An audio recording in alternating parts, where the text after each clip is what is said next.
आदिमंगलम् आदिनाथ मंगलम्।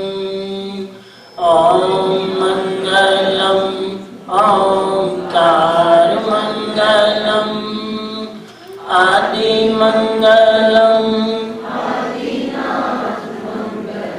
ओम मंगलम् ओंकार मंगलम् शांति मंगलम् शांतिनाथ मंगलम्।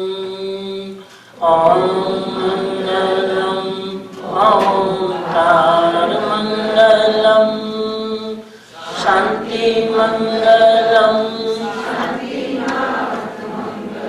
ओम मंगलम् ओंकार मंगलम् वीर मंगलम् महावीर मंगलम्।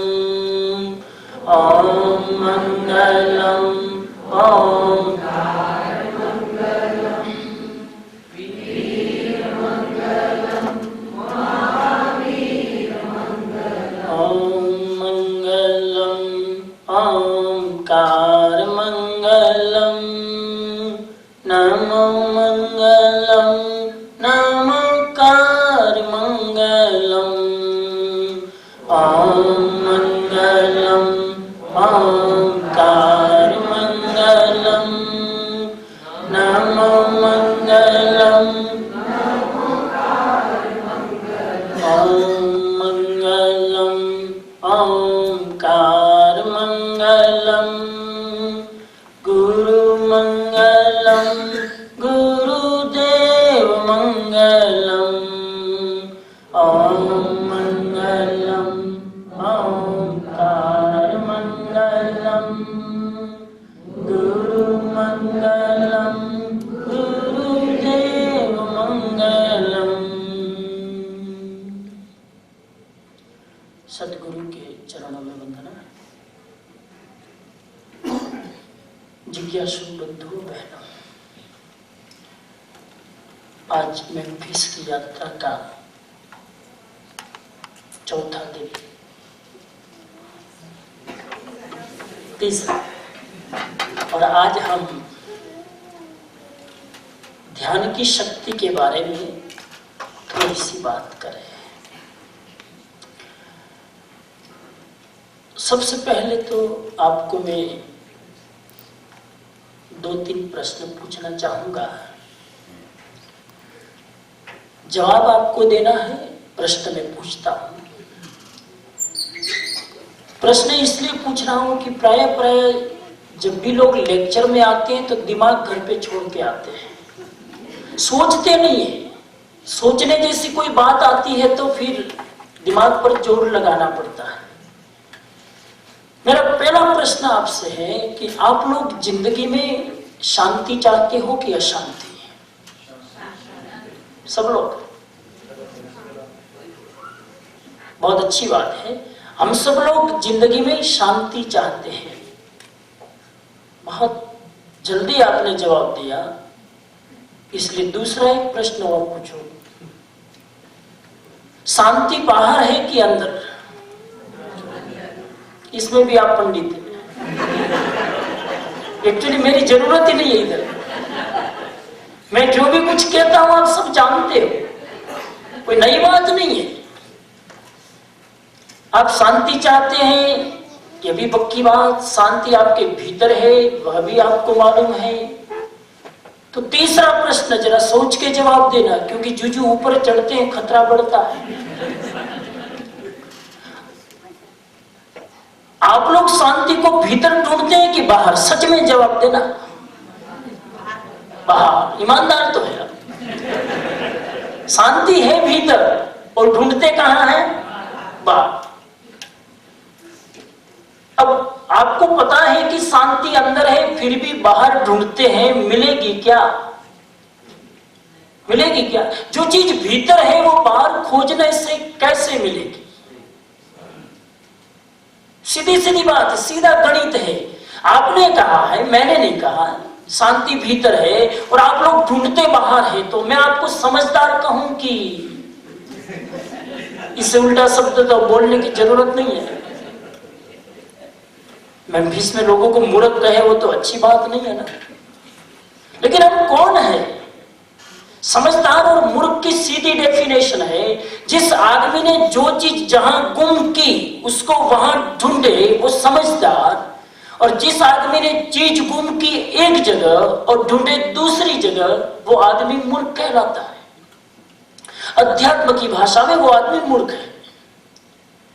हमारा व्यवहार ठीक उस बुढ़िया जैसा है। उस बुढ़िया की सुई गुम हो गई थी, शाम को कपड़े से सिलाई कर रही थी, सुई से सुई गुम हो गई, शाम का समय अंधेरा हो गया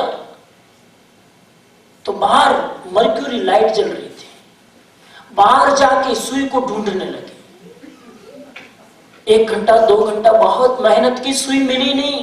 एक नौजवान व्यक्ति वहां से गुजरा, पूछा, बुढ़िया अम्मा क्या करती हो? बेटा दिखता नहीं है, मेरी सुई गुम हो गई, मैं सुई को ढूंढ रही हूं। युवक को थोड़ी दया आई। युवक ने कहा कि सुई ढूंढने की जरूरत नहीं, मैं ढूंढ देता हूं। आप इतनी उम्र में आंखों में मोतिया आ गया, कहां ढूंढोगे? और नव युवक ने भी 2 घंटे कोशिश की बुढ़िया की सुई को खोजने की, मिली नहीं। युवक के मन में आया, लाओ जरा पूछे कि सुई गुम कहां की। युवक ने पूछा, बुढ़िया सुई गुम कहां की? बुढ़िया ने कहा, बेटा गुम तो झोपड़ी के अंदर की है। अरे पगली, तो अंदर की तो बाहर क्यों ढूंढती है? उसने कहा, मालूम नहीं है, अंदर अंधेरा है और बाहर उजाला। सुई तो उजाले में मिलेगी, अंधेरे में क्या खाक मिलेगी? नव युवक ने कहा, तेरी 80 साल की जिंदगी बुढ़िया पानी में गई। लाख भीतर अंधेरा और बाहर उजाला हो, सुई तो जहां गुम की है उस अंधेरे में ही मिलेगी। बाहर जाने से क्या होगा? बाहर का उजाला अंदर लाना पड़ेगा, सुई तो अंदर ही ढूंढनी पड़ेगी। कहते कि बुढ़िया ये सुन के खिलखिला के हंसने लगी। युवक ने पूछा, एक तो गलती करती हो फिर हंसती हो खिलखिला के, क्यों? तो इसलिए हंसती हूं कि आज तक तो मुझे पता था कि मैं अकेली पागल हूं, आज पता चला सारी दुनिया पागल। क्योंकि सारी दुनिया वही करती है। वो बुढ़िया तो प्रतीक है एक आदमी को मैसेज देने के लिए कि आदमी जो चीज अंदर है उसे ढूंढता है बाहर, और यह भी पता है कि मिलने वाली नहीं है। हालांकि आपने जो जवाब दिया कि शांति अंदर है, ये जवाब आपका ओरिजिनल नहीं है, उधारा लिया होगा किसी से। हमारे जैसे कोई सन्यासी आए होंगे, कहा होगा शांति का सागर भीतर लहरा रहा है। कोई आए पूछा तो जवाब उसका जवाब उसको सौंप दिया, न लेना न देना। ये हमारी बुद्धि का जवाब है, उधारा जवाब है, बासी जवाब है, हमारी अनुभूति का जवाब नहीं है, हमारा एक्सपीरियंस नहीं है कि शांति अंदर है। अगर हमारा ये अनुभव हो कि शांति रियल में अंदर है तो हम बाहर ढूंढेंगे नहीं। हमारा जानना केवल भौतिक जानना है, प्रैक्टिकल अनुभूति नहीं है। और जब तक अनुभूति ना हो तब तक वो जानना मगज को भारी करता है, दिमाग को हैवी करता है। उस जानने का अर्थ क्या जिसका अनुभव न किया जाए, उस जानने का अर्थ क्या जो आचरण में ना है। कोरा ज्ञान किसी काम का नहीं। आज ज्ञान तो बहुत बढ़ रहा है लेकिन आचरण कहां हो रहा है? प्रैक्टिकल लाइफ में उसको एप्लीकेशन हम कहां कर पाते हैं, उसकी ज्यादा कीमत है। तो बाहर हम खोजते, बाहर कभी मिलने वाला नहीं है। आप कहीं भी जाओ, शांति किसी बाजार में नहीं मिलती है। कोई ऐसी दुकान, कोई ऐसा शॉप है क्या, ऐसा कोई वॉलमार्ट या ऑफिस मैक्स ऐसा कुछ है क्या कि जहां शांति बिकती हो? अमेरिका में सब कुछ बिकता है लेकिन शांति, भीतर की चीज बाहर नहीं मिलती है। मगर दुर्भाग्य यह है कि आदमी भीतर की चीज को भी बाहर ढूंढता है, भगवान को भी कहां ढूंढता है? भौतिक लोग बाहर खोजे कोई बात नहीं, धार्मिक लोगों ने भी अपना संबंध भीतर की बजाय बाहर से जोड़ दिया। धार्मिक आदमी भी भीतर नहीं जाता है। मेरी दृष्टि में तो आज का भौतिक आदमी और धार्मिक आदमी में कोई फर्क नहीं। धार्मिक आदमी भी बाहर ढूंढता है, भौतिक आदमी भी बाहर ढूंढता है। भौतिक आदमी संपत्ति ढूंढता है, धार्मिक आदमी शांति ढूंढता है। मगर दोनों ढूंढते कहां है? बाहर। हमारे भगवान कहां? भीतर की बाहर। हमारे भगवान हम ढूंढते कहां है? पंडिताई दिखाने को नहीं कह रहा हूं, हम ढूंढते कहां भगवान को? बाहर। हमारे तीर्थ कहां? बाहर। हमारी पूजाएं बाहर, सब कुछ बाहर। धार्मिक हर चीजें बाहर होने लग गई और अंदर से हमने अपना बचाव कर लिया। भगवान को लोग ढूंढने कहां कहां जाते हैं। एक आदमी तंग आ गया 80 साल से, घर से उब गया और घर वाले से इतना परेशान, बस घर वाले को धमकी देता है, जो ज्यादा बोलो मत नहीं तो हरिद्वार चला जाऊंगा। हरिद्वार तब याद आता है कि घर में जो उपाधियां मचती है, मैं उधर चला जाऊंगा, उधर चला जाऊंगा। लोग कहां कहां ढूंढते हैं, लेकिन आज तक किसी को शांति मिली नहीं है। आज तक बाहर में ढूंढने वाले किसी को मिली हो तो बताओ, किसी को नहीं। धार्मिक लोगों को भी शांति नहीं मिली, क्योंकि धार्मिक लोग भी जो भी कुछ पाना चाहते वो सब बाहर ढूंढते हैं। एक आदमी ने भगवान की खोज में निकला, और हमारे हिंदू परंपरा में बहुत सुंदर प्रसंग है कि भगवान ने 84 लाख योनियां बनाई। कितने? कोई कहे कि कुदरत ने बनाई, कोई कहते प्रकृति ने बनाई, मगर बनाई किसी ने। 84 लाख योनि सारी दुनिया मानती है। भगवान ने 84 लाख योनियां बनाई, सभी जीवों को पैदा किया, कीड़े मकोड़े हाथी घोड़े सबको पैदा किया। भगवान को कोई टेंशन नहीं था, लेकिन जैसे आदमी को बनाया भगवान की नींद हराम। आदमी नहीं बना था तब तक भगवान मस्ती से आराम से जीता था, लेकिन जैसे ही काले माथे वाला आदमी का निर्माण किया, जिस भगवान ने आदमी को बनाया वो भगवान को बना रहा है। भगवान ने हमको बनाया और हम किसको बना रहे हैं? भगवान को बनाते। तो भगवान परेशान होके एक बार गलियों में गुजर रहा था, एक देवताओं की सभा जुड़ी हुई थी। तो भगवान ने सोचा कि यहाँ बड़े देवगण लोग बैठे हैं, शायद मेरी प्रॉब्लम को सॉल्व कर सके। भगवान ने अपना प्रस्ताव रखा कि मेरा टेंशन दूर करो मेहरबानी करके। देवता ने पूछा क्या टेंशन? तो कि आदमी से बच सकूं ऐसा कोई रास्ता बताओ। कहीं भी मुझे चैन से जीने नहीं देते, मंदिर में भी घंट बजा बजा के मेरी नींद उड़ाते हैं, कहीं भी मुझे खैर नहीं, कहीं भी चैन नहीं है। मैं क्या करूं? आदमी से बचने के लिए क्या करूं? एक आदमी ने कहा तुम चंद्रमा पर चले जाओ। उसने कहा चंद्रमा पर तो कब का अमेरिका पहुंच चुका, वहां उसने अपना अड्डा जमा लिया है। अब तो लोग जैसे वेकेशन के लिए कहां कहां घूमते, अब वेकेशन के लिए लोग अंतरिक्ष पर जाने लगे। नासा वाले ले जाते कि इतनी टिकट जिसको चलना हो चलो, लोग वेकेशन बनाने वहां जाने लगे। अब पृथ्वी छोटी पड़ी तो अब ऊपर जाने लगे। चंद्रमा पर तो मेरे को जीने नहीं देंगे लोग। तो किसी ने, देवता ने दूसरा प्रस्ताव दिया कि ऐसा करो तुम पैसिफिक महासागर में चले जाओ। उसने कहा वहां भी सबमरीन कब की पहुंच चुकी है, कोई ऐसा जगह बताओ जहां आदमी ना पहुंचे। किसी ने कहा तुम हिमालय की चोटी पर चले जाओ, तो कि वहां भी हेनरी टेंसिंग पहुंच गए। किसी ने कुछ कहा, किसी ने कुछ कहा, कोई प्रस्ताव भगवान को कन्विंस नहीं कर पाया। आखिर में एक अनुभवी देवता ने कहा अगर भगवान से बचना है ना तो एक ही रास्ता है, एक ही रास्ता। अगर तुम्हें आदमी से बचना है तो भगवान तुम एक काम करो, तुम आदमी के कलेजे में जाके बैठ जाओ। आदमी सारी दुनिया ढूंढेगा, अपना कलेजा कभी नहीं ढूंढेगा। और तब से भगवान को यह प्रस्ताव बहुत अच्छा लगा और उसी दिन से भगवान कहां बैठ गया? आदमी के भीतर। और हम लोग अब ढूंढ रहे हैं। हालांकि भगवान ने जब आदमी के भीतर प्रवेश किया तब लोगों को पता नहीं था, अब तो पता चल गया है कि अंदर है, फिर भी ढूंढ रहे हैं। मालूम है कि अंदर ही है, फिर भी क्यों ढूंढ रहे हैं उसका कारण आज मैं आपको बताऊंगा। आदमी खुद से डरा हुआ है, एक पहली बात समझ लो। हर आदमी खुद से डरा हुआ है। हम खुद से संपर्क करना नहीं चाहते हैं। हम सारी दुनिया का अपॉइंटमेंट लेना जानते हैं, खुद के साथ कभी अपॉइंटमेंट लेना नहीं जानते। आपने कभी खुद का अपॉइंटमेंट लिया क्या कि चलो ये 10 मिनट खुद के साथ बैठेंगे? कभी खुद के साथ बैठे? मैं एक प्रश्न पूछूं, 24 घंटे में अगर आप खुदा न करे खास्ता कभी खाली बैठो, हालांकि ऐसा चांस तो नहीं मिलता है, लेकिन कभी कोई काम नहीं हो, एक सेकंड के लिए समझ लो, जस्ट इमेजिन करो, 5 मिनट के लिए आपके पास कोई काम नहीं है, बिल्कुल free from all the world, उस क्षण आप क्या करोगे? अभी कोई काम नहीं है, क्या करोगे उस समय? बताओ क्या करोगे? टीवी चलो, वो तो है ही, और कुछ ना कुछ करेंगे, तो टीवी चालू करेंगे, किसी को फोन घुमाएंगे, इंटरनेट पे बैठेंगे और कुछ ना कुछ करेंगे। खाली बैठे तो अपने साथ बैठेंगे नहीं। क्यों नहीं बैठेंगे? क्योंकि अपने साथ आदमी डरता है। मैं तो कई बार कहता हूं कि जब हम खुद अपने साथ बैठने को राजी नहीं है, हम खुद अपने साथ बैठने में बोरिंग महसूस करते हैं, तो आपके साथ बैठने वाला कितना बोर होगा? जरा सोचिए, हम अपने साथ बैठने में बोरिंग महसूस करते हैं, तो हमारे साथ बैठने वाला कितना बोर होगा?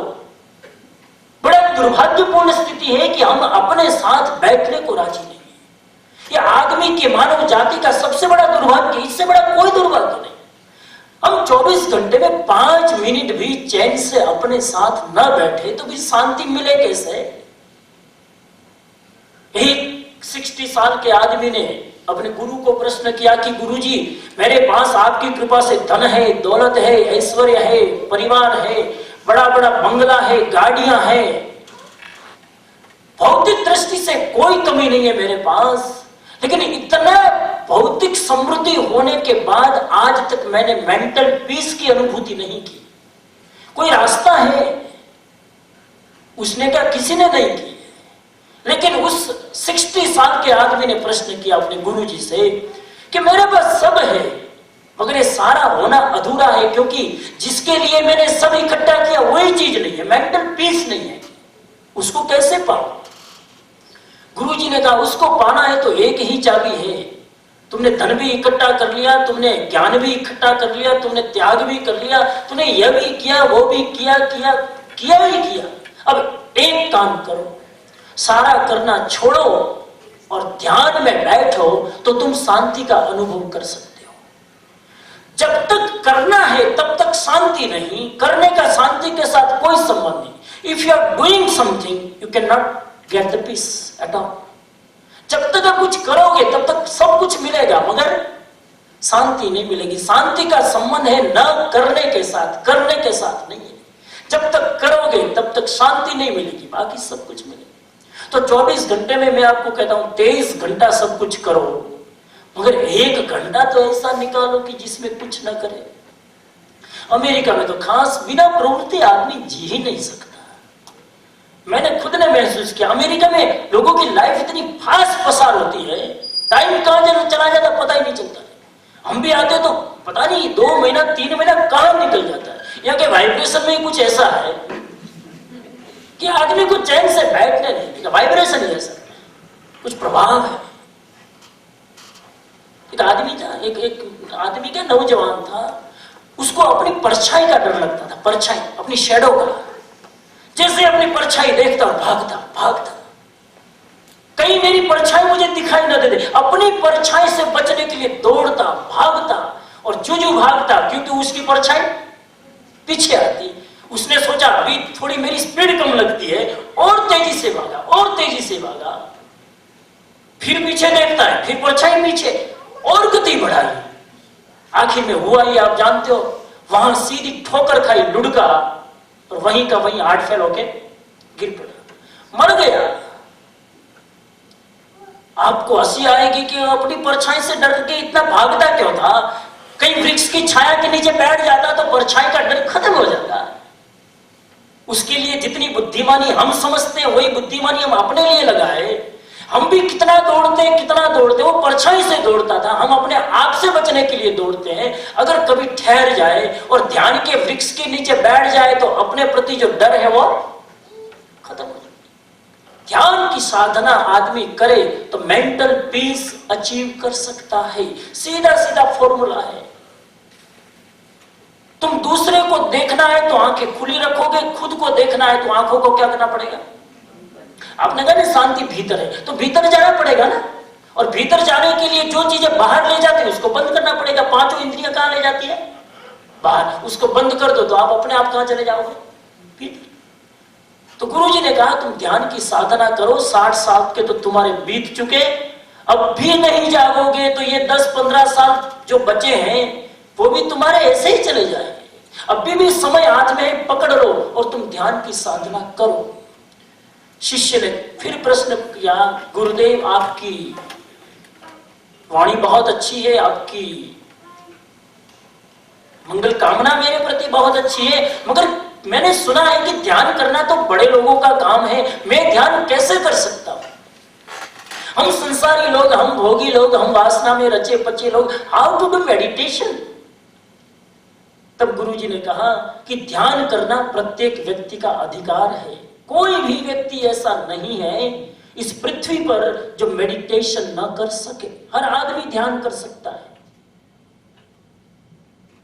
ध्यान के लिए कोई पात्रता की जरूरत नहीं है, ध्यान के लिए कोई योग्यता की जरूरत नहीं है, ध्यान के लिए कोई पढ़ाई की भी जरूरत नहीं है, ध्यान के लिए कोई टूल्स और कोई साधनों की भी जरूरत नहीं है। तुम जहां हो वहीं बैठ के आंख बंद करके अपने भीतर जा सकते हो। उसकी टेक्निक शिष्य पूछते हैं कि अगर मैं ध्यान, तो ध्यान की विधि क्या है, ध्यान की मेथड क्या है, हाउ आई डू मेडिटेशन, मैं ध्यान कैसे करूं?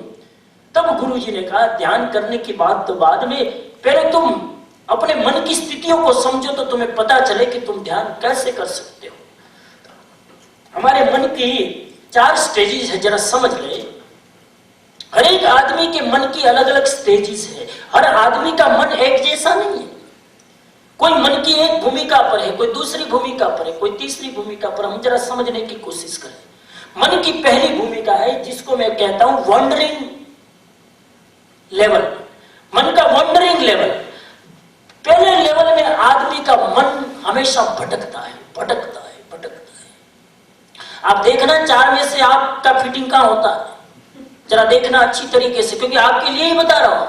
और 5वां हो तो मुझे आके अलग से बता देना, अगली जगह 5 बोल दूंगा, क्योंकि मैं तो आपके अनुभवों से सीखता हूं ना।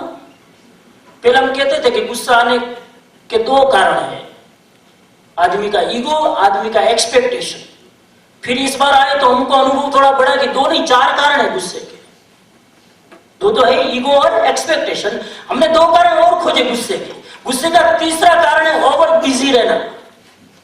इस बार हमने खोजा, क्योंकि मैंने देखा प्राय ओवर बिजी आदमी हमेशा अपसेट रहता है।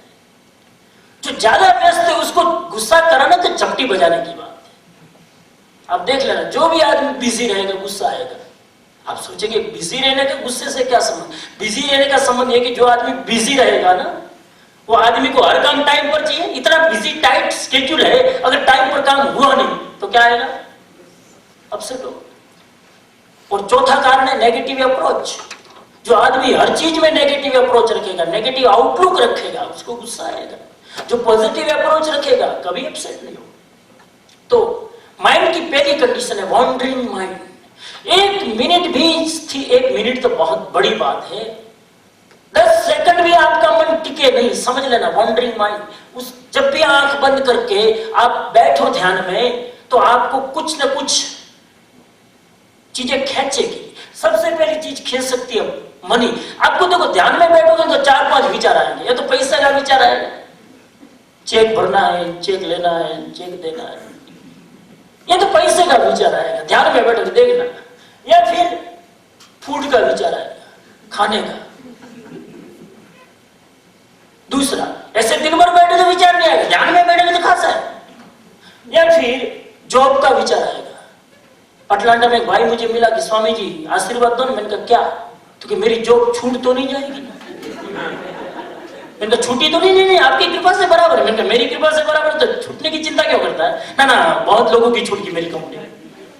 तो मैंने कहा लिख ले, 1 सप्ताह में तेरी भी छूटेगी। तो कैसा आशीर्वाद? मैंने कहा आशीर्वाद नहीं है, तुम्हारी नेगेटिव थिंकिंग है इसलिए छूटेगी। तुम चिंता क्यों करते हो जॉब छूटेगी कि नहीं?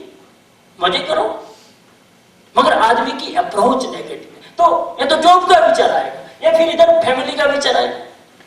ध्यान में ये विचार आते देखना। ये तो फैमिली का, ध्यान में बैठेंगे कोई ना कोई, मेरे बच्चे का, मेरे पोते का, मेरे दादा का।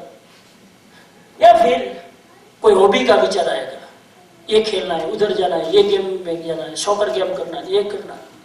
गेम का विचार आएगा। या फिर आपके फ्रेंड्स का विचार आएगा, अपने दोस्त का विचार आएगा। ध्यान में इतने विचार आए, जैसे आंख बंद करो दिमाग ये 6 चीजों में से कहीं भागे तो समझना आपका माइंड कौन सा है? Wandering mind. तो वॉन्डरिंग माइंड को कौन सा ध्यान करना हुआ मैं बाद में बताऊंगा। पहले अपने मन से परिचय कर लो कि आपका माइंड कौन सा है, पहला। दूसरा माइंड है जिसको मैं कहता हूं नॉर्मल माइंड। इसका मतलब समझ गए, पहला माइंड। तो दूसरा, लेकिन मैंने शब्द नहीं डाला है, फिर भी शब्द चाहिए तो वॉन्डरिंग माइंड। एबनॉर्मल कहना तो ठीक नहीं है। दूसरा है नॉर्मल माइंड। नॉर्मल माइंड का अर्थ है जैसे ही आप ध्यान करने बैठो 2-3 क्षण तो मन टिकेगा, थोड़ी देर ऑब्जेक्ट पर एकाग्र रहेगा, लेकिन फिर वापस भागेगा, फिर जरा सी 2-3 मिनट विजिट करके फिर आएगा, और मैं कहां खो गया, तुम खो गए, तुम दूसरे को पूछ रहे कहां खो गए। ध्यान करते करते मन अचानक किसी चक्कर में चला जाता है और एक विचारों की चेन बन जाती है। समझ लो ये दूसरे मन की स्थिति है। पहले में तो चित्त टिकता ही नहीं है, दूसरे में टिकता तो है लेकिन ज्यादा देर नहीं, टिकता है और भागता है, टिकता है और भागता है, जिसको मैं कहता हूं यातायात मन, यातायात, आवन जावन, आता है जाता है, आता है जाता है, ट्रांसपोर्ट सिस्टम। कैसे समझाऊं आपको? ट्रांसपोर्ट का काम है आना जाना, आना जाना। तो ये दूसरा ध्यान में थोड़ी देर को स्थिर होता है, ज्यादा देर भटकता है। तीसरी स्थिति है जिसको मैं कहता हूं कंटेम्पलेटिव माइंड, कंटेम्पलेटिंग माइंड, जिसमें आदमी का मन कोई अमुक विषय पर विचार करता है। देखना दूसरे और तीसरे में फर्क है, पहले और तीसरे में भी फर्क है। पहले में तो आपको एक विषय पर मन स्थिर नहीं रहता है, अभी ये विचार आया, फिर ये विचार आया, फिर ये विचार आया, टुकड़ा टुकड़ा टुकड़ा अलग अलग ऑब्जेक्ट पर आपका मन घूमता है, एक विचार पर नहीं रहता है। तीसरे में आपका मन एक विचार पर रहता है। कोई एक मन में बात आ गई, बस उसी एक बिंदु पर आपका दिमाग चलेगा। That is the contemplating mind. इसमें आदमी कंटेम्पलेट करता है। कंटेम्पलेट करना है ना, एक ही बात को बार बार बार बार रिपीटेट करता है। और चौथा माइंड जिसको हम कहते हैं मेडिटेशन माइंड। इस माइंड में आप रियल में ध्यान कर सकते हो। तो आपको ध्यान करना है तो सीधा ही मेडिटेशन नहीं कर सकते हो, पहले 3 माइंड को क्रॉस करना पड़ेगा। अब समझ रहे हैं? मैं इस बार मेम्फिस में आया हूं, खास आपको एक ही चीज पर जोर देना चाहता हूं कि अब थोड़ा मेडिटेशन करना सीखो। अमेरिकन लोग इंडियन लोगों को मेडिटेशन सिखाते, मुझे ताज्जुब होता है। $200 फीस लेते हैं और आपको ध्यान सिखाते हैं, और इंडियन लोग बड़े मजे से जाते हैं सीखने। सुबह 4 बजे भी जाएंगे, भागेंगे, और हम कहेंगे ये 6 बजे क्लास, 6 बजे सुबह, हमारा सब दिन में रखो 12 बजे तो, ताकि हम आ सके। इस कन्वीनियंट फॉर अस। आदमी अपने कन्वीनियंस से सब करना चाहता है। अगर अमेरिकन लोग सिखाएंगे तो, क्योंकि पैसा देना पड़ता है ना, तो कभी भी जाए। वो अमेरिकन लोगों ने कहां से सिखाई, कहां से सीखा? अपनी परंपरा को उसने सीख लिया और हमको ही सिखा रहे हैं। हमारे लिए बड़ी दुर्भाग्य की बात है, बड़ी मूर्खता की बात है कि हम जिस योग में पले पुषे बड़े हुए और दूसरे लोग हमको सिखाए। इसका मतलब है हमको अपने ज्ञान की वैल्यू नहीं है। तो सीधा मेडिटेशन आदमी नहीं कर सकता है, 3 माइंड से गुजरना पड़ेगा। अब मैं आपको 3 माइंड से कैसे, जिसका पहली स्टेज का माइंड है उसको क्या करना, दूसरा माइंड है वो क्या करना, जरा समझ लो, ताकि आप मेडिटेशन के अंदर जा सको। मैं इस बार खास से कहना चाहता हूं कि हम लोग ध्यान करना सीखें।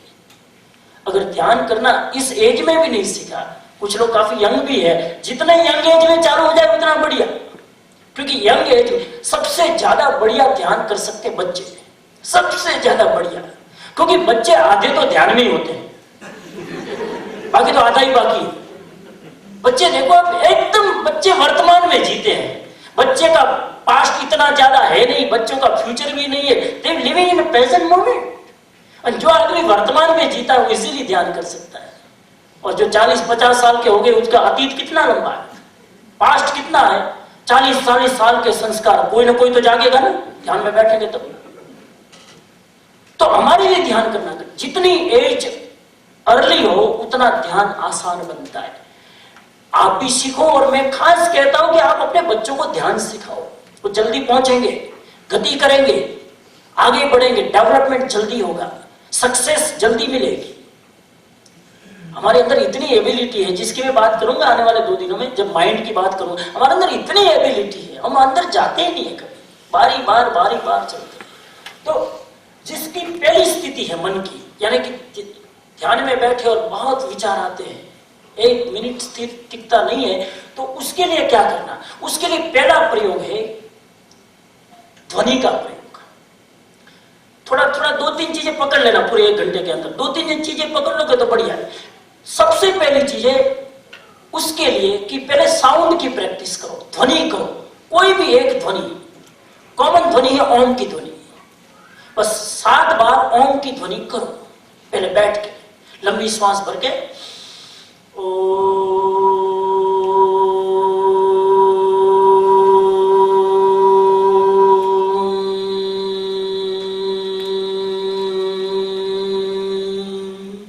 ओम की ध्वनि ऐसे 7 बार करो। या फिर महाप्राण ध्वनि है जिसमें ओम का भी उच्चारण नहीं करना, साइलेंट म, होठ बंद रहेंगे, दांत नॉर्मल, जस्ट भ्रमर की तरह गुंजन करना, बजिंग बीट साउंड। ये है बजिंग बीट साउंड। ध्यान के पहले ये भी कर सकते हैं, इधर ओम। और तीसरा है अरहम। अरहम यानी वीतरागता, फ्री फ्रॉम अटैचमेंट। अरहम की ध्वनि भी कर सकते हैं, तो थोड़ा कठिन पड़ेगा। तो ध्यान की शुरुआत आप ध्वनि से करो, क्योंकि जैसे आप ध्वनि करोगे आपके माइंड के अंदर जो विचारों का सिलसिला चल रहा है उसमें ब्रेक लग जाएगी और आप इजीली मेडिटेशन के अंदर एंटर हो सकते हो। दूसरा प्रयोग, ध्वनि करने के बाद enter in a second stage. आंख बंद कंटिन्यू रखना है, ध्वनि कर ली, फिर सीधा काय गुप्ति का प्रयोग करो। जिसके मन की पहली कंडीशन है वो काय गुप्ति, मैं मान लेता हूं सबकी पहली कंडीशन ही होगी। जिसने ध्यान नहीं किया है उसकी पहली होगी, ध्यान से गुजरेगा तो वो क्रॉस होती जाएगी। तो दूसरा प्रयोग करो काय गुप्ति। सीधा चक्रा मेडिटेशन या सीधा कलर मेडिटेशन मत करो, नहीं तो कई लोग हमारा माथा खाते हैं, महाराज कलर तो दिखता नहीं है। अरे कहां से दिखेगा, पीएचडी का कोर्स है, अभी 10वीं क्लास फेल हम पीएचडी करने बैठे, कहां से? कलर का मेडिटेशन, चक्र मेडिटेशन में आप सक्सेस नहीं होंगे, मेहनत पानी में जाएगी, साफ साफ कहता हूं। अच्छा लगता है, नाम सुनना अच्छा है, चक्र मेडिटेशन, कलर मेडिटेशन, नाम में बहुत बढ़िया लगता है, लेकिन मन टिकता है क्या? नहीं टिकेगा, क्योंकि भूमिका नहीं बनी है। तो भूमिका बनाने के लिए काय गुप्ति। काय गुप्ति का अर्थ है शरीर को स्टेबल रखो, हिलने मत दो। देखो 3 चीजें हैं, body, speech and mind. Mind को कंट्रोल करना 3rd स्टेज में है। सबसे पहली स्टेज है बॉडी को कंट्रोल करो। ध्यान में बैठो, आंख बंद करके एक आसन में बैठ जाओ, कोई भी एक आसन। उस आसन में बैठने के बाद संकल्प करो, जितनी देर तुम इजीली बैठ सकते हो उससे 2 मिनट ज्यादा का संकल्प करना। अगर तुम 3 मिनट बैठ सकते हो तो 5 मिनट का संकल्प करना कि 5 मिनट मैं हिलूंगा नहीं, I will not move till 5 minute. 5 minute हो जाएगी तब तक हिलूंगा नहीं, इतना संकल्प कर सकते हो। और रोज सुबह बैठो ध्यान में, 5 मिनट हिलना नहीं है मुझे, बस इतना सा ध्यान है। दिमाग को मारो गोली, विचार आए तो आने दो, दिमाग भटके तो भटकने दो। अभी आप घर पे बैठना, आज जाके रात को बैठ के 5 मिनट बैठ और अपने मन को कमांड देना 5 मिनट हिलना नहीं है, बस कुछ भी हो जाए। ये संकल्प कर लो, आप देखेंगे कि 5 मिनट स्थिर बैठने का संकल्प आपके मन को अपने आप शांत कर देगा। आपको विचार नॉर्मल की अपेक्षा बहुत कम आएंगे, आप देखना करके। शरीर स्थिर होता है तो मन अपने आप स्थिर होने लगता है, ये नियम है। इसलिए काय गुप्ति करो, स्थिर बैठो। 5 मिनट की प्रैक्टिस हो गई 1 वीक तक, फिर संकल्प करो 7 मिनट बैठेंगे। फिर 1 वीक तक 7 मिनट की प्रैक्टिस हुई, फिर संकल्प करो 10 मिनट बैठेंगे। यूं करते करते मिनिमम 20 मिनट तक जाओ। 20 मिनट का सिटिंग स्थिर होकर बैठ सको, इतनी प्रैक्टिस कर लो। तो ये स्टेज है पहले माइंड की, काय गुप्ति, स्थिर बैठना। मन को रोकने की, मन को एकाग्र करने की, विचारों को रोकने की पहली स्टेज में चिंता मत करो। मैं उधर हंगेरी में गया, बुडापेस्ट में, तो काफी हंगेरियन लोग थे, उसको मेडिटेशन करा रहे थे। तो अब आपको पता है वेस्टर्न लोग तो बैठ ही नहीं पाते ना नीचे, जब बैठते तो दोनों घुटने हम घोड़े की तरह ऊंचे रहते, वो बैठ ही नहीं पाए। वो बैठते तो एकदम अपनी पलाठी नहीं लगा सकते गुजराती और अपने इंडियन लोगों की तरह, वो घुटने ऊंचे ही रहेंगे। आप देखना जापानीज लोग, अमेरिकन ऊंचे रख के बैठेंगे, घुटना ऊंचा रहेगा, पेट दबा रहेगा। तो हमने ध्यान कराया, हमको पहली बार गए थे, ध्यान कराया तो एक आदमी आगे बैठा था हंगेरियन, वो हर मिनट में बार बार शरीर को हिलाता, बार बार हिलाता। ध्यान कराना था 20 मिनट, हमने 10 मिनट में पूरा किया, क्योंकि वो स्थिर ही नहीं बैठ पाया था। हमने सोचा अंदर अंदर का हमको गाली देगा, फिर ये महाराज लंबा खींच रहे हैं, कब पूरा करें। हमने 10 मिनट में ध्यान पूरा किया, मुश्किल से 10 मिनट निकाला। फिर 10 मिनट बच गई तो हमने पूछा है if have you any question, most welcome. उसी भाई ने मुझे प्रश्न पूछा, स्वामी जी एक क्वेश्चन, हमने सुना है कि ध्यान में ऐसी विद्या है कि ध्यान करने से आदमी आकाश में उड़ने लग जाता है, ऐसी विद्या कौन सी? उनका ऐसी विद्या है, लेकिन पहले तू जमीन पर बैठना तो सीख। जमीन पर अभी बैठना तो आता नहीं है, तुझे आकाश में उड़ना है, पहले स्थिर तो बैठ तू। हम बड़ी बड़ी बातें करते हैं, अभी जमीन पर बैठना आता नहीं। आकाश में वही उड़ सकता है जो पहले बैठ ना जाने। सीधा हमको बड़ा अटैक करना कैसे होगा? तो काय गुप्ती करें। रिमेंबर वन थिंग, ये इजी है, कोई हार्ड योग नहीं। मैं ऐसा मेडिटेशन आपको बता रहा हूं जो आराम से कर सकते हो। बैठने में तो कोई चीज सीखने की जरूरत नहीं, बैठ गए, हिलना नहीं है, कुछ भी हो जाए, मक्खी बैठे, मच्छर बैठे, खुजली आए, क्योंकि ध्यान में बैठोगे तब सबसे ज्यादा खुजली आएगी, ऐसे नहीं आएगी, क्योंकि खुजली भी एक्चुअली ध्यान में आती है। It's not reality, it's psychology. कहीं को तो कहते हमारा सब ध्यान में बैठते चींटियां चढ़ती, चींटियां बिटियां कुछ नहीं है, ये तेरा दिमाग कुछ ना कुछ एक्टिविटी करना है, इसलिए वो कोई प्लानिंग करता है। वो माइंड से चींटियों की फीलिंग होती, कुछ नहीं तो आंख खोल के देख ले जरा, खुजलाना मत देख, कोई चींटी नहीं है। लेकिन ध्यान में ऐसी ऐसी चीजें होती है, इसलिए हिलाना मत, संकल्प करना, हिलना नहीं, कुछ भी हो जाए, और वो संकल्प आपके मन को एकदम ठहरा देगा। आप करके देखना, जो वर्षों से नहीं हो सकता है भागने दौड़ने से, वो 5 मिनट चैन से बैठने से हो सकता है। तो काय गुप्ती, काय गुप्ती के बाद मंत्र जाप का प्रयोग करना। कोई भी एक मंत्र पकड़ लेना, शरीर स्थिर हो गया, अब क्या करोगे? अब कोई मंत्र पकड़ लो, जो भी आपका इष्ट मंत्र हो, उसका रटन चालू करो, उसको जपते जाओ, जपते। पहली कंडीशन में, पहली स्टेज की माइंड में कोई भी एक मंत्र जपो, जिसकी मंत्र की बात में शायद कल परसों करने वाला हूं, इसलिए अभी उसके हम छेड़ते नहीं है। उसके बाद आप त्राटक का अभ्यास करो। 2-3 प्रयोग पकड़ लेना, इसलिए मैं आज बहुत स्पष्ट करके समझा रहा हूं। त्राटक का प्रयोग, जिसका मन वॉन्डरिंग है, त्राटक करो। त्राटक का मतलब है खुली आंख से किसी एक पॉइंट को बाहर खुली आंख से देखना, विदाउट ब्लिंकिंग द आईज। आंखों को ब्लिंक नहीं करना, अपने कमरे में एक पॉइंट कर लो और उस पॉइंट को कांस्टेंट देखो, 3 फुट दूर बैठकर उस पॉइंट के सामने देखते जाओ। आप देखो, आपकी आंखों की रोशनी बढ़ जाएगी, आपकी आंखों का तेज बढ़ जाएगा। जो लोग हिप्नोटिज्म करते हैं उसको ये करना पड़ता, अनिवार्य है, उसके बिना हिप्नोटिज्म नहीं हो सकता है। हमें हिप्नोटिज्म नहीं करना है, हमें अपने आप को हिप्नोटाइज करना है। तो ये त्राटक करें, त्राटक से आपका मन कॉन्सेंट्रेट होने लगेगा। तो पहली स्थिति में जिसका मन है उसको ये 3 प्रयोग करना है, काय गुप्ती, मंत्र जाप और त्राटक।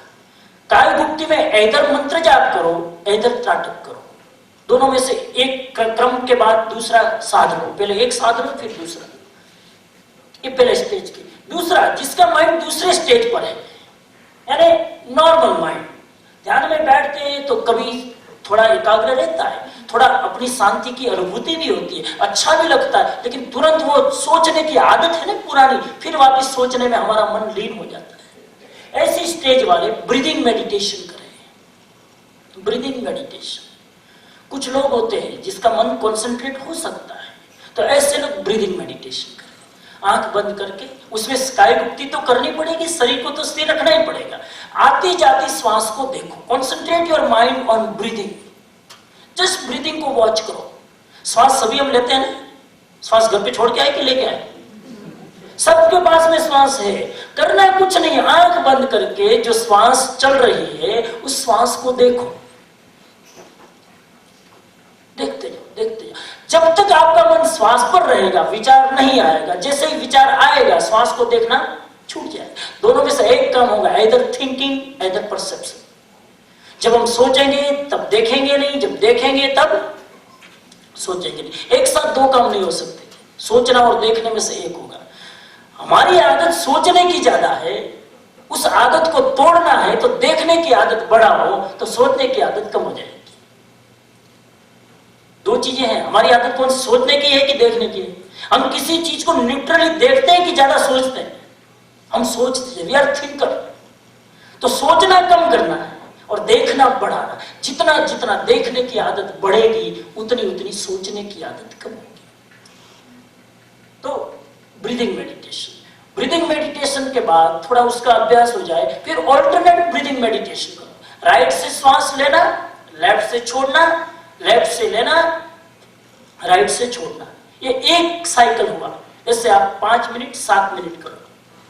Alternate breathing meditation is very effective technique in योग, इन मेडिटेशन।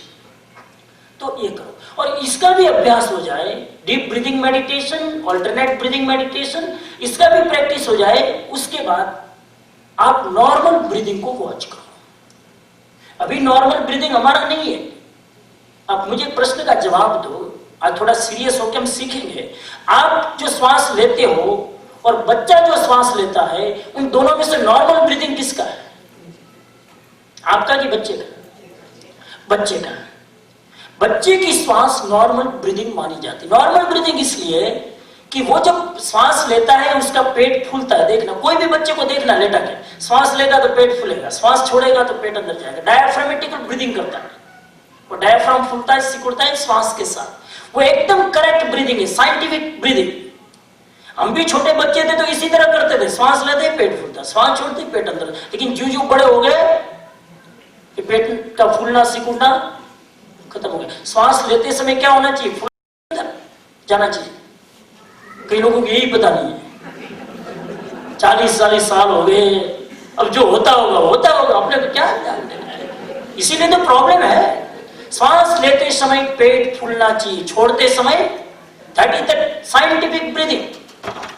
और वो छोटे बच्चा 1 मिनट में मुश्किल से 10-12 श्वास लेता है। कितना? 10-12।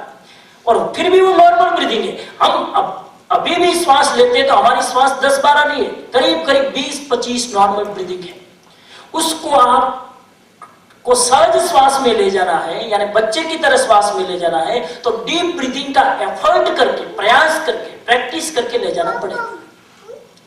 तो एक्चुअली दीर्घ श्वास और सहज श्वास में फर्क नहीं है। हमारा श्वास छिछला है, इसलिए दीर्घ श्वास करते हुए हम बच्चों के लेवल तक ले जाए ताकि हमारा श्वास सहज हो जाए। बच्चों के लिए जो सहज श्वास है, हमारे लिए वो सहज नहीं, हमारे लिए वो स्वच्छंदी श्वास है।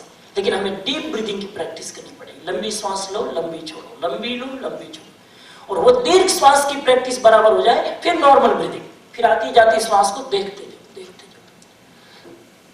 10 मिनट से ज्यादा नहीं कर पाओगे, क्योंकि कॉन्सेंट्रेशन करना बहुत भारी पड़ेगा और माइंड ज्यादा कॉन्सेंट्रेट रह भी नहीं पाएगा। 10 मिनट तो इनफ है, मोर देन इनफ। इतनी एनर्जी आ जाएगी 10 मिनट में, आपको लगेगा बस बस बस, इससे ज्यादा टॉलरेट भी नहीं कर पाओगे। तो ब्रीदिंग मेडिटेशन, जिसकी कंडीशन कंटेम्पलेटिंग माइंड की है, वो लोग भावना का प्रयोग करें। कोई एक ऑब्जेक्ट लेके, एक विचार लेके उस पर भावना करो। भावना यानी गुड फीलिंग्स। मान लो किसी के मन में दुश्मनावट है, शत्रुता की भाव है, तो कंटेम्पलेटिंग माइंड वाला है ना, कंटेम्पलेटिंग माइंड वाला हमेशा नेगेटिव थिंकिंग करेगा दूसरे के बारे में, क्योंकि कंटेम्पलेटिंग नेगेटिव भी होता है। उसकी जगह पॉजिटिव करो आप। पॉजिटिव क्या होगा? सब मेरे मित्र है, सबके साथ मेरी मैत्री है, सब मेरे, एक मैत्री की भावना। फॉर एग्जाम्पल, तो कंटेम्पलेटिंग माइंड में हम पॉजिटिव विचार पर बार बार भावना करें। तो ये तीसरी स्टेज। और चौथी स्टेज है जो रियल मेडिटेशन की स्टेज है। इतनी 3 स्टेज आदमी क्रॉस करे तो चौथी स्टेज में जा सकता है। और चौथी स्टेज में आएगा चक्रा मेडिटेशन, कलर मेडिटेशन एंड विचार प्रेक्षा, यानी वॉच योर थॉट्स। ये चौथी स्टेज में आएगा। विचार को देखना, जो जो विचार दिमाग में आ रहे हैं देखते जाओ, देखते जाओ, देखते जाओ, देखते जाओ। विचार आते हैं तो हम लोग क्या करते हैं? ध्यान में जब विचार आते हैं तो हम क्या करते हैं? 2 काम करते हैं। या तो रोकने की कोशिश करते हैं या उसके साथ बहने की कोशिश करते हैं। जैसे उसके साथ हम इन्वॉल्व हो जाते हैं। इन्वॉल्व भी नहीं होना है, उसको स्टॉप भी नहीं करना है, न्यूट्रली उस जो जो विचार आ रहे हैं उसको देखना है। विचार को देखते देखते विचार खत्म हो जाए। विचार को देखने का मतलब विचार की आत्महत्या, देखने का मतलब खत्म। देखोगे तो विचार आएगा नहीं, और विचार आएगा तो आप देखोगे नहीं। तो देखने की प्रैक्टिस करो। तो ये ये 4 स्टेजेज है मेडिटेशन की। अब आपको कौन सी स्टेज से गुजरना है वो जरा देख लो। मेरे मुताबिक आप पहली स्टेज से गुजरो, एक एक प्रयोग करते जाओ, सीधा मन को पकड़ने की कोशिश मत करो। कई लोग होते हैं सीधा मन को पकड़ते हैं, क्या क्या बोलते हैं हम इसको व्यवहारिक भाषा में, खिचड़ी के बीच में सीधा हाथ मत डालो, पहले साइड से खाओ, क्योंकि बीच में घी होता है तो लोग सीधा आटे घी पर करते हैं। अरे भाई पहले साइड से खाओ धीरे धीरे, नहीं तो हाथ जलेगा। एक बार चाणक्य युद्ध करने जा रहा था तो रास्ते में भूख लगी तो एक बुढ़िया ने ढाबा खोल रखा था, सोचा कि यहाँ पर भोजन कर लो। वो गया बुढ़िया की झोपड़ी में, बुढ़िया भी कोई वेट कर रही थी कि कोई अतिथि आए भोजन कराऊं, रोज हर अतिथि को भोजन कराते। और ये आया चाणक्य, बुढ़िया को पता नहीं है चाणक्य है। उसने कहा आइए आइए आइए, अतिथि सत्कार का लाभ दीजिए। उसको बिठाया, बढ़िया से बढ़िया गर्म खिचड़ी पिरसी और खिचड़ी को बीच में एकदम खट्टा करके घी डाला और परोसी थाली परोसी। चाणक्य को एकदम भूख लगी थी, सीधा डाला हाथ कहां, खिचड़ी के बीच में, एकदम जलने लगा। हाय, बुढ़िया ने देखा और बुढ़िया ने कहा तू भी चाणक्य जैसा मूर्ख लगता है। उसने कहा मैं और चाणक्य जैसा मूर्ख कैसे? वो अभी क्लियर नहीं करा कि मैं खुद चाणक्य हूं, मैं चाणक्य जैसा मूर्ख कैसे? तो क्या और क्या, मूर्ख नहीं तो और क्या? चाणक्य यही कर रहा है, पहले छोटे छोटे राज्यों को जीतना चाहिए, छोटे छोटे कस्बों को जीतना चाहिए, फिर बड़े राज्यों पर अटैक करना चाहिए। सीधे बड़े राज्य पर अटैक करने जा रहा, वो हार जाएगा। ऐसा बोधपाठ मिला, चाणक्य की आंख खुल गई, चाणक्य गिर पड़ा उसके चरणों में और कहा बुढ़िया आज से तू मेरी गुरु और मैं तेरा। तो क्यों? तो मैं खुद चाणक्य। अरे मुझे माफ करना, आप चाणक्य हो? अरे माफ नहीं करना, तूने मेरी आंख खोल दी। एक्चुअली मैं बड़े बड़े राज्यों पर अटैक करने जा रहा था, तूने मुझे रोक लिया, बोधपाठ दे दिया। साधना में भी यही बात है, सीधा मन को मत पकड़ो। मन को पकड़ना है यानी खिचड़ी के बीच में हाथ डालना, पहले साइड से, पहले शरीर को साधो, फिर इंद्रियों को साधो, फिर थोड़ी मौन की प्रैक्टिस करो, फिर मन सधेगा। दिन भर बोलने वाले का मन एकाग्र नहीं हो सकता।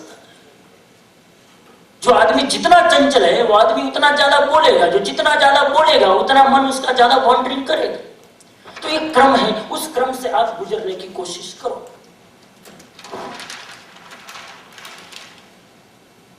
फिर शिष्य ने प्रश्न पूछा, गुरुजी बहुत अच्छी बात है, आपने ध्यान की इतनी बढ़िया मेथड बताई, लेकिन मुझे यह भी बताओ कि मैं ध्यान करने बैठूंगा फिर आप पकड़ में आओगे नहीं आओगे, आप तो कहीं चले जाओगे जंगल में, तो ध्यान में करने लगूंगा तो ध्यान में मुझे क्या क्या अनुभव होंगे, एक्सपीरियंस क्या क्या होंगे?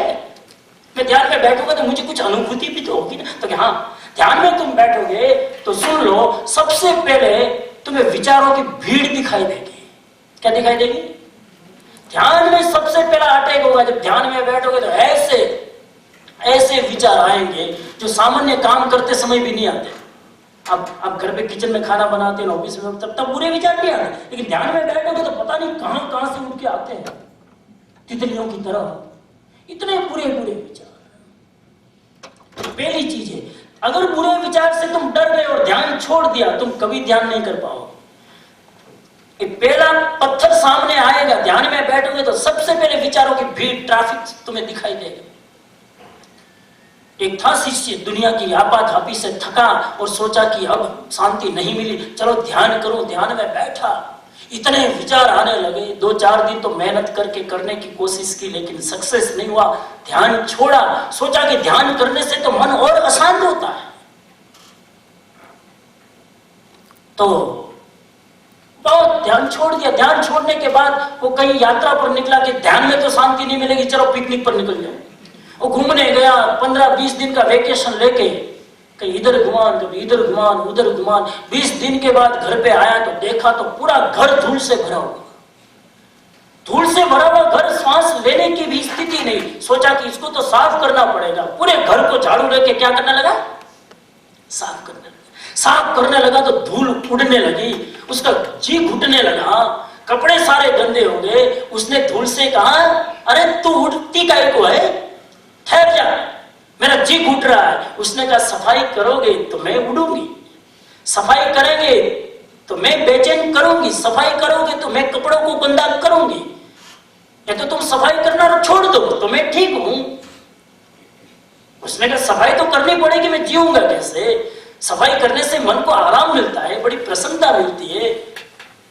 उसने कहा तो फिर अगर तुम्हें मन को आराम चाहिए, सफाई करने के बाद मन को आराम मिलता है ना, पहले तो नहीं।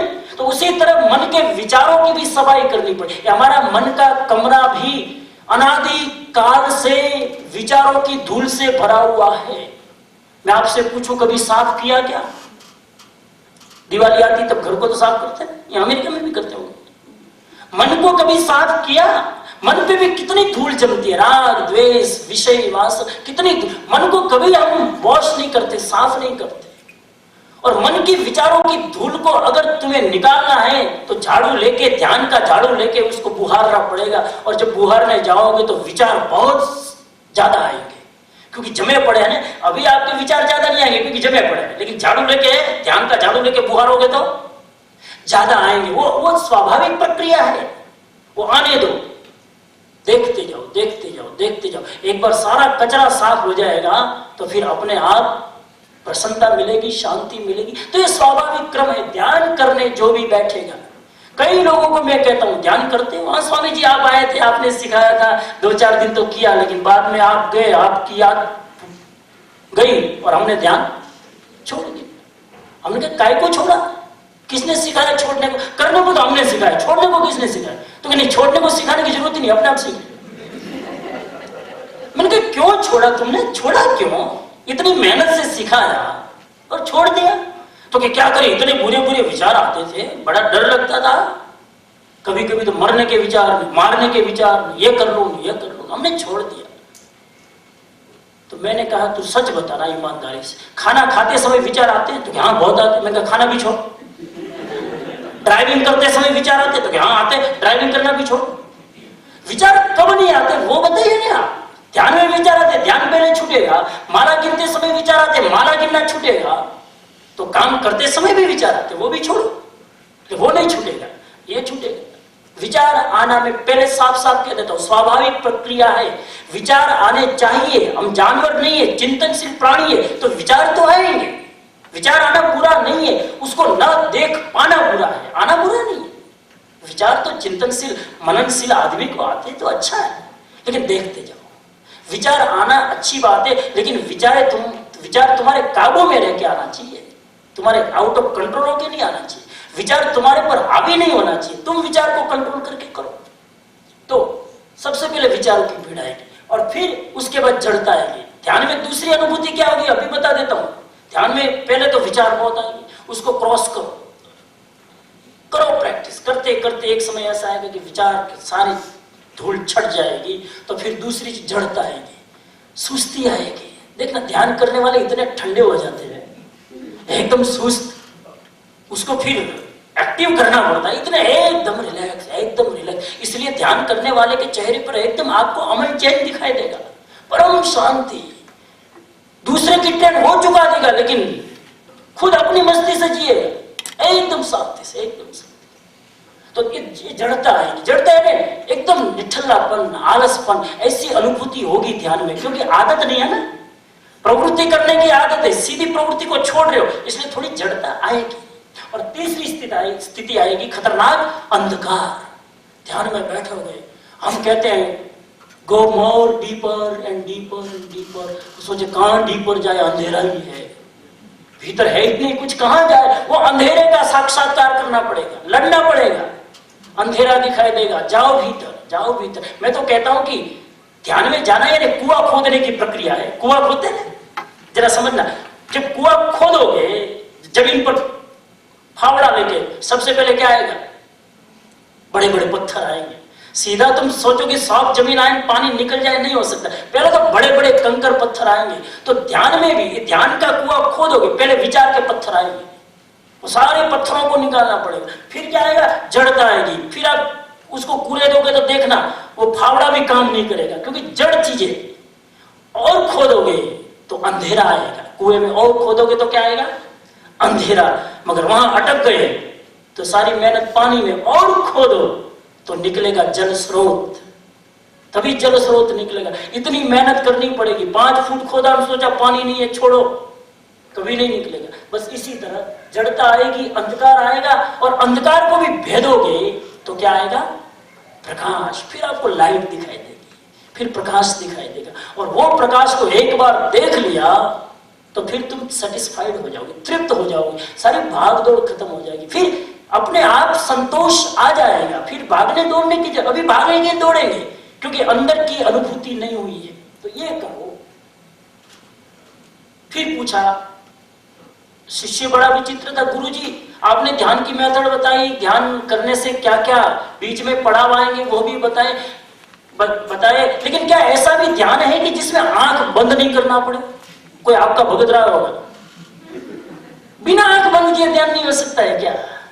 ये वो तो अच्छा है। तब गुरुजी ने करुणावश कहा, हाँ बंदे, बिना आंख बंद किए भी ध्यान हो सकता है, लेकिन पहले बंद करके करना पड़ेगा, फिर बिना आंख बंद किए भी कर सकते हो। ध्यान के दो करने के तरीके हैं।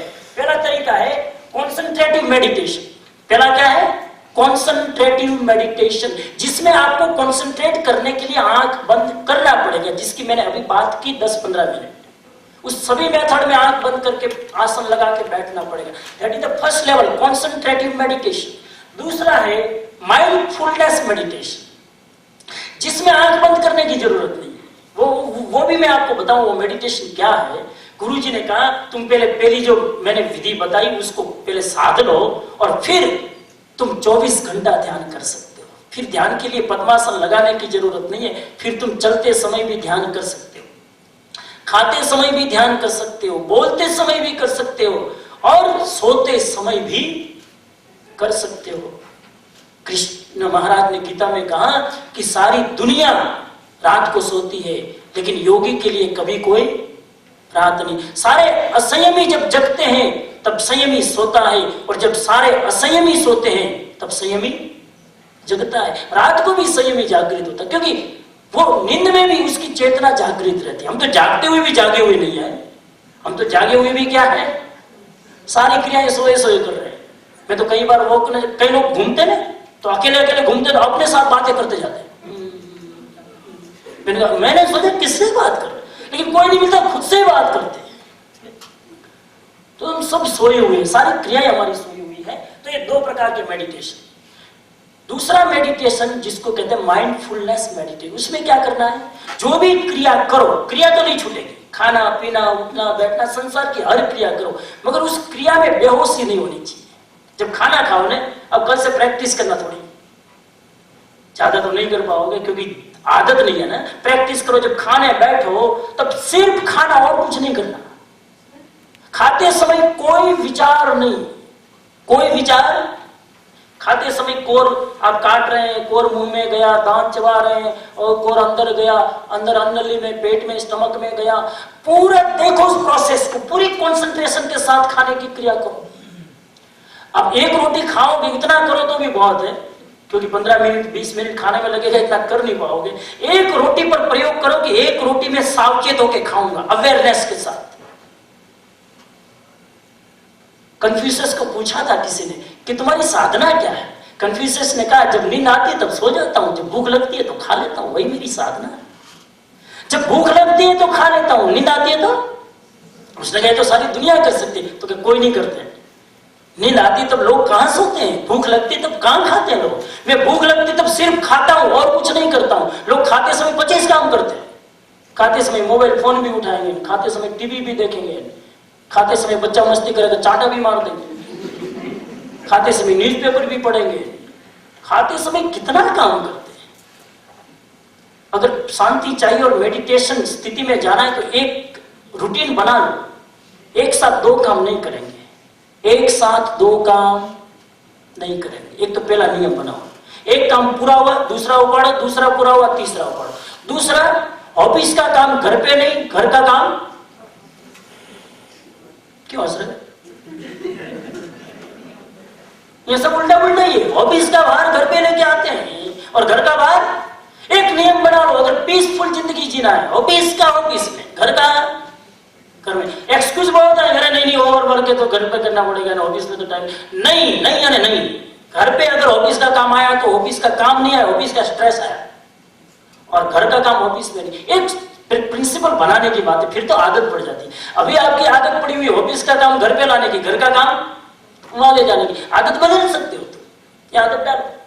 तो खाते समय खाने में ध्यान रखो। और तुम जब वॉक करने जाओ, मॉर्निंग वॉक करो, तब तुम्हारा ध्यान कहाँ रहे? मॉर्निंग वॉक करने में। वॉक करते समय सिर्फ वॉक करो, वॉक करते समय वॉकमैन नहीं। पता नहीं ये क्या सिस्टम लगा। ये अमेरिका में मैंने देखा है कि एक साथ 3-3, 4-4 काम करने की फैशन है। खाना भी खाएंगे, उस समय म्यूजिक भी चलेगा, कंप्यूटर काम भी करेंगे, बैकग्राउंड म्यूजिक भी चलेगा, स्टडी भी करेंगे, तो सामने टीवी भी चले। पता नहीं एक साथ एक काम करने की आदत नहीं है लोगों की। हमारी योग की परिभाषा ये है, एक साथ एक काम। योग का मतलब है जोड़ना, और जोड़ने का मतलब है एक साथ एक काम करना।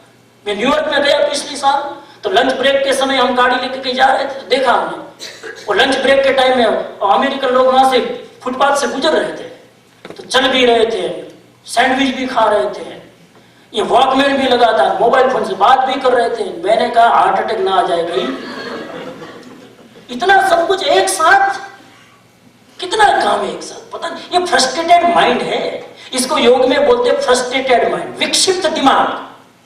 आधा इधर, आधा इधर, आधा इधर, आधा इधर। आप सोचोगे मेरा, हम स्मार्ट है, एक साथ 5 काम, क्या खास स्मार्ट हो? एक साथ 5 काम करने वाले कभी काम पूरा नहीं करते, और कभी उस काम को एंजॉय नहीं कर पाएंगे। काम को एंजॉय करना है तो एक काम पे लगे रहो। हम तो टॉयलेट भी जाते थे, एक काम नहीं करते, वहां भी पेपर पढ़ते बैठे। मैंने देखा वहां भी न्यूज़पेपर, वहां भी मैगजीन। अरे वहां तो शांति रखो, वहां भी उपाधि लेके जाते। फिर बेचारा दूसरा नौकर का, अरे निकल, अरे पर निकले कहां, वो तो पढ़ने में मशगूल है। और फिर वही आदमी बाहर निकल के जब बहुत परिचय हो जाता है, हमसे पूछता है, Swami ji how to control constipation. में तो और बैठ पेपर पढ़, हाउ टू कंट्रोल कॉन्स्टिपेशन। अब तो पढ़े पढ़े वहां बैठे बैठे पढ़ रहा है तो कॉन्स्टिपेशन होगा ना। तुम्हारा ध्यान पेट साफ करने में कि पेपर पढ़ने? पेपर पढ़ने में तो कॉन्स्टिपेशन नहीं होगा, क्या होगा? आपको ये पता है नेचुरोपैथी के अंदर भी ये बताया है कि तुमको पेट साफ करना है, कंसंट्रेट करो तुम्हारी इंटेस्टाइन के ऊपर, और उसको ऑटो सजेशन दो कि आते रिलैक्स हो जाए, आते रिलैक्स हो जाए। आते जितनी रिलैक्स होगी मल पास होगा। और पेपर पढ़ने में तो आते, समझ लो तंती है, और तंती है तो पेट साफ होगा काम। एक साथ 2 काम करना, यानी तुम अपनी शरीर और मानसिक स्थिति से हटते हो, और हटते हो तो समस्याएं खड़ी होती। थोड़ी आदत डालो, थोड़ी आदत डालो।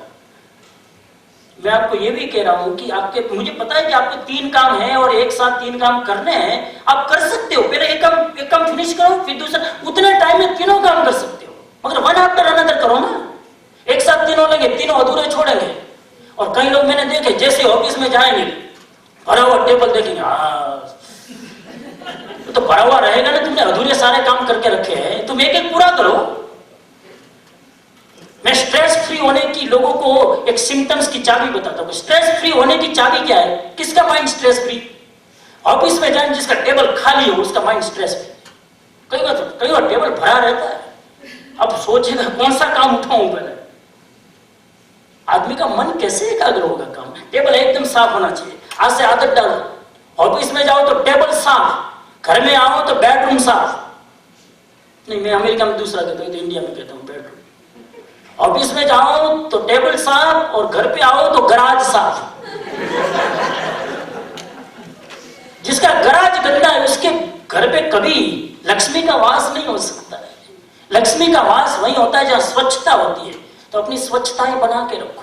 तो ये मेडिटेशन है। फिर पूछा कि क्या ध्यान के लिए एक्सरसाइज भी करना जरूरी, योग भी करना जरूरी? यस, जरूरी है। योग करोगे तो ध्यान करने की योग्यता आएगी, एक्सरसाइज करोगे तो तुम्हारा शरीर ध्यान के लिए अनुकूल बनेगा। फिर पूछा कि ध्यान के लाभ क्या है? ध्यान का पहला लाभ है तुम स्ट्रेस फ्री बनोगे। मुझे एक्सप्लेन करने का ज्यादा समय नहीं है। ध्यान का पहला बेनिफिट है तुम स्ट्रेस फ्री बनोगे। लाख तुम दूसरी टेक्निक अपनाओ, स्ट्रेस फ्री नहीं बन सकते। नंबर 2, ध्यान करोगे तुम्हारी वर्किंग एफिशिएंसी बढ़ेगी। आप देखना, एक आदमी ध्यान नहीं करता है तो 5 घंटे में जितना काम करता है ध्यान करने वाला, उस 5 घंटे का काम 2 घंटे में कर लेगा, क्योंकि कॉन्सेंट्रेटेड माइंड है ना। 5 घंटे का काम 2 घंटे में, तो वर्किंग कैपेसिटी बढ़ती है। नंबर 3, ध्यान करने से शरीर की बीमारियां कंट्रोल में आती है, क्योंकि शरीर की अधिकतर बीमारियों का कारण साइकोलॉजिकल है, जिसको आज कहते हैं साइकोसोमेटिक डिजीजेस। हार्ट की बीमारी का कारण साइक माइंड है, डायबिटीज की बीमारी का कारण माइंड है, एसिडिटी की बीमारी का कारण माइंड है। ये सब बीमारी साइकोलॉजिकल है। आपको पता, आयुर्वेद में लिखा है, बहुत अच्छी बात, कि अल्सर की बीमारी उसी को होती है, अल्सर एसिडिटी, अल्सर की बीमारी उसी को होती है जिसमें ईर्ष्या जेलसी बहुत होती है। और मैंने सुना है कि एसिडिटी बहनों को ज्यादा होती है। साफ साफ है, तो रिसर्च हुआ है, मैं थोड़ा बोलता हूं। एसिडिटी लेडीज को ज्यादा, क्योंकि ईर्ष्या ज्यादा है ना लेडीज को। कोई बहन आगे बढ़ती है तो उसका खाना हजम नहीं होता, वो बेचारी अपनी बुद्धि से आगे बढ़ रही, तुम शांति रखो ना, वो आगे कैसे बढ़े मेरे सामने, तो तू आगे बढ़ो, तू आगे बढ़े तो भी प्रॉब्लम नहीं, लेकिन उसको गिरा के क्यों बढ़ती है? तू उसके साथ कंपटीशन कर, उसको गिराने की कोशिश मत कर। और पुरुष को हार्ट अटैक ज्यादा आता है, स्त्रियों को एसिडिटी ज्यादा, पुरुष को हार्ट अटैक। बहनों को हार्ट अटैक कम आता है। कारण क्या है? बहनें हार्ट अटैक नहीं आने का उपाय जानती है। 2 उपाय है हार्ट अटैक नहीं आने के। बहुत जिंदगी में दुख आए, बहुत दुख आए तो पड़ोस में जाके कह दो, एकदम रिलैक्स। हार्ट अटैक आएगा कहां से? आएगा तो सामने वाली को आएगा, जिसने सुना, तुमको नहीं आएगा। हमारे भाई लोग किसी को शेयर भी नहीं करते, अपनी प्रॉब्लम किसी को बताते भी नहीं, अंदर अंदर घुटते जाते, तो फिर फटेगा नहीं तो क्या होगा? तो बेने मेरा उपाय जानती, जब भी कोई प्रॉब्लम आएगा, अब यहाँ पर तो पड़ोस नहीं है, लेकिन बस वो क्या बोलते, पूछने बिना का फोन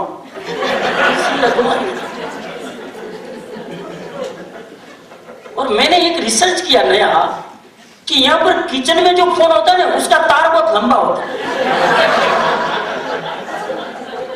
मैं तो खुली आंख से देखता हूँ ना, किचन में फोन का तार लंबा होता। कारण क्या? हरते फिरते आगे पीछे, वो 20 फुट के अंदर कहीं भी घूम के कर सकते हैं। किचन में काम भी चलाए, बातें भी चलाए। खाना बनाते समय लगभग लेडीज की आदत होती है, फोन इधर काख में मतलब इधर गर्दन पे, और बातें करते रहे, तो हार्ट अटैक नहीं आएगा बहनों, क्योंकि सुना देते। और दूसरा कारण हार्ट अटैक नहीं आता है क्योंकि बहुत दुख आएगा तो गंगा जमुना चल, दर्द दर्द दर्द दर्द दर्द, रोने वाले को हार्ट अटैक नहीं आता है। गारंटी देता हूं आपको, जिसको भी चिंता हो 40 के बाद हार्ट अटैक ना आ जाए, क्या होगा? रो लो, दिन में 1 बार रो बस। सबके बीच मत रोना, तुम पुरुष हो, स्त्री तो सबके बीच में ही रोएगी, अकेली नहीं रोएगी। वहां जाएंगे तो क्योंकि उसका सिंपैथी मिलेगी ना। स्त्री का गणित अलग ही है, स्त्री अकेली नहीं रोएगी, सबके बीच में। पुरुष सबके बीच में कभी नहीं रोएगा, मगर अकेले तो रो, और अकेले भी नहीं रो तो टॉयलेट में जाके रो, मगर 1 बार दिन में रो लो, हार्ट अटैक नहीं है, क्योंकि सारा दुख का रेचन हो जाता है, कैथारसिस हो जाती है। तो पुरुष लोग रोते भी नहीं है, पुरुष लोग शेयर भी नहीं करते हैं, तो हार्ट अटैक ज्यादा आता है। और हार्ट अटैक पुरुष को आने का कारण क्या है? स्त्री को तो मैंने बताया एसिडिटी, ईर्ष्या से एसिडिटी होती है। पुरुष को हार्ट अटैक आने का कारण है ग्रीडीनेस, क्या बोलते हैं, लोभी स्वभाव, कंजूस। चमड़ी जाए तो जाए पर दमड़ी छोड़ेंगे नहीं। लोभी आदमी को आयुर्वेद हजारों साल पहले हमारे जो धन्वंतरी और जो चरक हुए, कितनी गहरी बातें लिखी, आप पढ़ो। लोभी आदमी को हार्ट अटैक क्यों आता है? मेरे को समझ में नहीं आया 5 साल तक कि लोभ, इमोशनल, हार्ट, फिजिकल, क्या कनेक्शन। लेकिन आप सोचोगे तो जवाब मिलेगा। जवाब मुझे यह मिला कि लोभी आदमी को हार्ट अटैक इसलिए आता है कि लोभी आदमी किसी चीज को पूरा यूज नहीं करता है, तो आर्टरी को भी पूरा यूज नहीं करता था, क्योंकि आर्टरी को खुला रखे, खून बह जाएगा तो नया कहां से लाऊंगा? 5 ही लीटर है शरीर, तो आर्टरी को भी संकुचित करके रखता है। खुल गई, ज्यादा खून बह गया तो लोभी आदमी आर्टरी को भी खोलने नहीं देते। अरे भाई खोल, नहीं, कंजूस है ना, इसलिए हार्ट अटैक आता है। कंजूस आदमी की आर्टरी ब्लॉक रहती है, समझ गए क्यों ब्लॉक रहती है? इसलिए उसको खोलो जरूर। तो ध्यान करने वाला आदमी स्ट्रेस फ्री रहता है, कार्य क्षमता बढ़ती है, शरीर की बीमारियों से मुक्ति मिलती है, क्योंकि उसका मन रिलैक्स हो जाता है। शरीर की बीमारियां उस रिलैक्स स्थिति में कभी नहीं आती। और चौथी स्थिति, स्वभाव अच्छा बनता है। ध्यान करने वाले का नेचर, एटीट्यूड चेंज हो जाता है। ध्यान करने वाला दूसरों की क्रिटिसाइज नहीं करेगा, ध्यान करने वाला बड़बड़ नहीं करेगा, ध्यान करने वाला गुस्सा नहीं करेगा, उसके स्वभाव में परिवर्तन आएगा। मैं तो कहता हूं कि जिसके अंदर ये क्वालिटी है, समझो वो आदमी ध्यानी है। तुम 15 साल से ध्यान करो, उतना ही गुस्सा करो, और ध्यान तुम्हारा लगा नहीं है, और पांचवी बात, ध्यान करने वाले का व्यवहार अच्छा बनता है, बिहेवियर चेंज हो जाता है, बहुत पोलाइट, बहुत कंपेशन उसके अंदर आ जाता है, बहुत दया, प्रेम, लाडली का स्वभाव उसका हो जाता है। तो ये ध्यान के बेनिफिट है। और अंत में उस शिष्य पूछता है, गुरुजी आपने बहुत समय दिया मुझे, लेकिन अंत में कोई ऐसा आशीर्वाद दो ताकि मैं ध्यान का अभ्यास कर सकूं। गुरुजी ने कहा, अंत में आशीर्वाद एक ही है कि ध्यान जो है उसको तुम अपनी डेली रूटीन का पार्ट बनाओ, बस ये आशीर्वाद तेरे लिए। जैसे रोज खाते हो, रोज स्नान करते हो, रोज सोते हो, वैसे रोज ध्यान करना कंपल्सिव करो, नियमित करना। एक दिन सावर नहीं ले तो नहीं चलेगा, एक दिन ब्रेकफास्ट नहीं करे तो नहीं चले, एक दिन लंच नहीं ले, डिनर नहीं ले तो नहीं चले, उसी प्रकार एक दिन भी ध्यान छूटा तो न चले, ऐसी स्थिति का निर्माण करो। The meditation should be part of your daily life, उसका अंग बना लो। आपको भी मैं ये कहता हूं, ध्यान को अंग बना लो। 24 घंटे में जैसे हर काम करने का तुमने विभाजन कर रखा है, एक टाइम ध्यान का भी रखो, ये 10 मिनट टाइम ध्यान का, ठीक है, सुबह सुबह ऐसा प्रोग्राम फिक्स कर लो, अभी से ऐसा रूटीन बना लो। और मैं कहता हूं कि अगर अभी से आपने ध्यान शुरू किया इस विधि से, 1 साल के भीतर आप देखो आपकी स्थिति क्या बनती है, शारीरिक स्थिति क्या बनती है, मानसिक स्थिति क्या बनती है, इमोशनल स्थिति क्या बनती है, देखो तो सही। अभी कुछ नहीं किया फिर भी ये स्थिति तुम करो तो कहीं भी पहुंच सकते हो। तो ध्यान में जबरदस्त ताकत है, जो लाखों पति और करोड़ों पति बनने से नहीं हो सकता है, वो 5 मिनट के ध्यान से हो सकता है अगर तुम करने लगो। तो मैंने आपको साफ कहा है कि बीच में विचार आएंगे, अंधकार आएगा, ये सारी स्थितियां आएगी, मगर साहस रख के छोड़ना मत, करते जाए, करते जाए, करते जाए। एट द एंड नटसेल में इतना ही कहूँ कि शुरुआत में आप शरीर को स्थिर रख के बैठने की प्रैक्टिस करना, और प्रैक्टिस करते हुए फिर आती जाती श्वास को देखना, श्वास चल रही है उस पर 5 मिनट फोकस। आपको लगे कि विचार आ रहे हैं, अब नहीं जम रहा है, छोड़ दो, कोई बात नहीं, 5 मिनट तो करो, लेकिन छोड़ना नहीं, एक दिन भी खाली नहीं जाना चाहिए, एकदम हैबिट डाल दो। हैबिट, अगर इसकी हैबिट बढ़ जाएगी तो दूसरी हैबिट बहुत सारी नेगेटिव है, सारी छूट जाएगी। कई लोग हमारे पास आते, स्वामी जी हम अल्कोहल लेते, शराब पीते, ध्यान कर सकते, मैंने कहा करो, ऐसे ही तुम अल्कोहल तो छोड़ोगे नहीं, कम से कम ध्यान का अल्कोहल पियो। अगर ध्यान का नशा चढ़ेगा तो मुझे पता है कि वो नशा छूट जाएगा। ध्यान का नशा इतना जबरदस्त है कि अगर एक बार चढ़ा ना तो सिगरेट, तंबाकू, बीड़ी, ये फूंकने का नशा खत्म हो जाए। तो जबरदस्त नशा है ध्यान का, जबरदस्त हैबिट है ध्यान की, हम उसकी प्रैक्टिस करें। कायगुप्ती, उसके बाद ब्रीदिंग मेडिटेशन, और ब्रीदिंग मेडिटेशन करते करते फिर अपनी श्वास को नॉर्मल करके उसको देखो, ये दूसरी स्टेज। और तीसरी स्टेज, इन शॉर्ट, मन में जो विचार आए आंख बंद करके उस विचार को देखते जाओ, विचार के ट्रैफिक को देखते जाओ। कभी कभी हम नदी के किनारे बैठते और नदी में जो जो हलचलें होती देखते हैं, मन शांत हो जाता है। उसी तरह विचार जो भी आ रहे आने दो, विचार को रोकना नहीं है, देखते जाओ, देखते जाओ, देखते जाओ। एक समय ऐसा आएगा कि मन आपका एकदम शांत हो जाएगा, और ऐसी स्थिति बनेगी तब आप देखना कि अंदर से कितनी शक्तियां जागती है, सारा पावर अंदर भरा पड़ा है, उसको जगाने के लिए आप अपने भीतर जाए। इसी आशा और विश्वास के साथ मैं अपने विचारों को विराम देता हूँ। ओम शांति।